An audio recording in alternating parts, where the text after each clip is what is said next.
Paano tayo nito makapagbali sa ating buyer kung ganito na sa isang buwan ay kalimang beses lang makapagpalaot? Di bali sana kung ang 5 beses na yan ay palaging paldo, pero kung hindi ay naku, balda sa utang.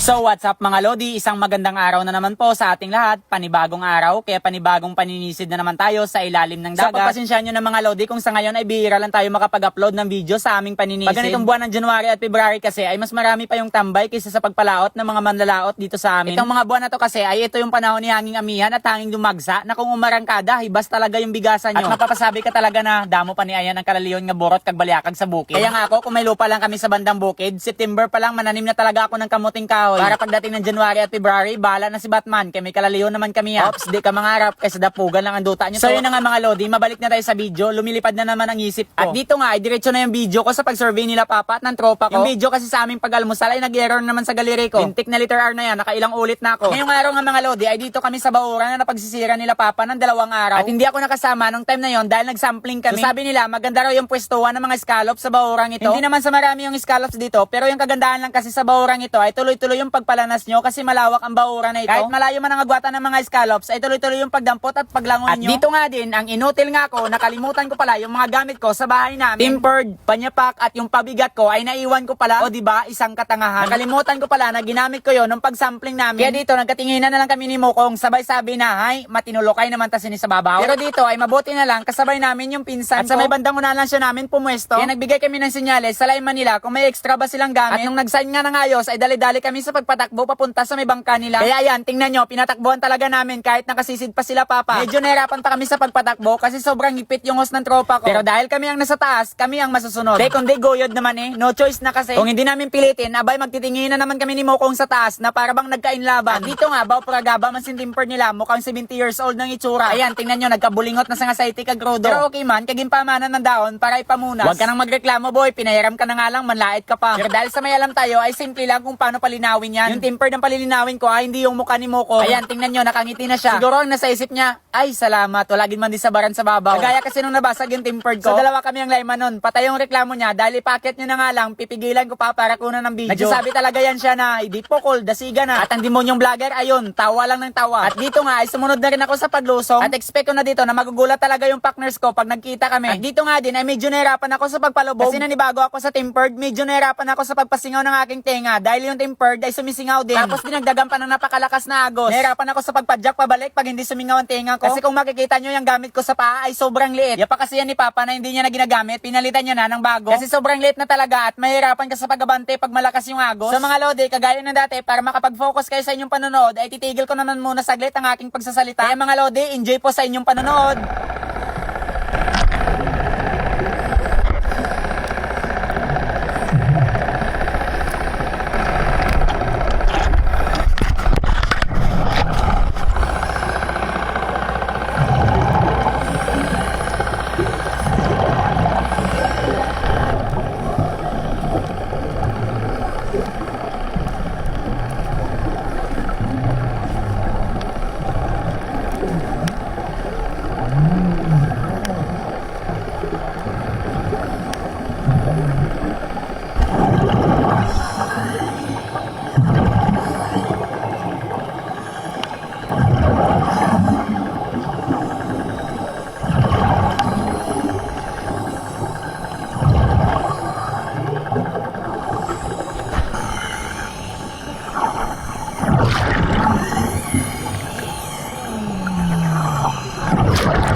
Nga mga Lodi, pagpasensyahan nyo na kung wala yung video ko sa pagpacket ko ng aking kuha. Nag-error din kasi kasabay yung video sa aming pag-almusal. Yung ilalagay ko na lang sana ay yung sa iba kong video. Kaso lang ay nakakakonsensya naman. Alam ko na hindi nyo malaman pero parang niloko ko lang kayo nun. Kaya di ko na lang nilagyan. So humihingi na lang po ako ng pasensya mga Lodi. At dito nga ay binigyan lang kami ng senyales ni Papa kasi sa mga oras na ito ay pumuporma na si hanging amihan. Kaya binigyan niya na lang kami ng senyales na makauwi na kagad. Kasi mahirap na, wala pa naman tayong hingian ng tulong sa laot kung sakali na mataob yung bangka. So mga Lodi, ganyan lang po kadami ang nakuha naming scallop. At nga pala sa nagtanong kung pwede daw ba durugin ang shell ng scallops tapos gawing abono o pataba sa halaman? Abay, pwede talaga, Lodi. Dito nga sa bahay namin, pag nagtanim si mama ng kalabasa, sobrang taba at napakadami kong mamunga. Kaya masasabi ko na maganda siya gawing abono sa pananim. Pero may mga bumibili naman ng shell na to dito sa amin. Mga taga ibang lugar din at ginagamit daw nila padikitan ng mga talaba. Kaya pag may bumili dito sa amin, abay, kortang linaw na. Magdadampot ka na lang at isilid sa sako. Wala na, pira na kaagad. Pero yung iba, binibili nila para itambak sa kanilang bahay para pagpluringan ng sahig. So mga Lodi, mag-shoutout naman muna tayo. Shoutout po kay Idol Frederick Bahay Aguilar, Jen Rindon, Priscil Del Rosario, Moto Dicoy Vlogs, Ma'am She Vlog from Qatar, Marilo Isaac from Hong Kong, Conserman Family from Barangkalan Carles, at kay Idol Chazar. Thank you, Idol, sa pag-subscribe. Sa mga Lodi, ang kinita po namin dito sa mga nakuha naming scallops ay 5,920. Di gaano kalakihan, pero pwede na rin makabawi na sa gastos at may pambili na ng bigas. So thank you, Lord, sa biyaya ngayong araw. At ganoon na din sa mga nanood ng video ito. Maraming salamat talaga, mga Lodi. Hanggang dito na lang tayo. See you in my next dive. Bye-bye!